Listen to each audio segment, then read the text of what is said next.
Good morning all. இன்றைக்கான tarot card of the டே இல்லை நம்மளுக்கு என்ன கார்டு வந்திருக்கு அப்படின்னு நம்ம பார்த்தோன்னா இன்றைக்கான கார்டு 4 ஆஃப் பென்டக்கல்ஸ். இந்த கார்டை பார்க்கும் பொழுதே தெரியும் ஒரு பர்சன் ஒரு பணத்தை எந்த அளவுக்கு பதுக்கி வச்சிட்ருக்காங்க, பாதுகாத்து வச்சிட்ருக்காங்க அப்படின்ட்டு.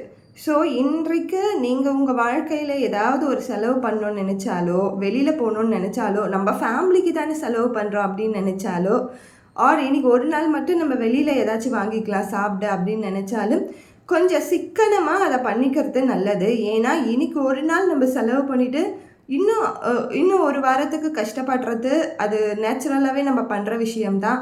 அதனால் செலவுகளை எப்படியெல்லாம் கம்மி பண்ணலாமோ அப்படியெல்லாம் கம்மி பண்ணிக்கோங்க. ஸோ தட் இனிமேல் வர காலங்களில் உங்களுக்கு ஒரு நல்ல பாசிபிலிட்டி கிடைக்கும். இன்றைக்கி முக்கியமாக பார்க்க வேண்டியது பண விஷயம்தான். மற்றவங்களுக்கு கொடுக்கறதா இருந்தாலும் வாங்குறதா இருந்தாலும் கொஞ்சம் கவனம் இருக்கட்டும்.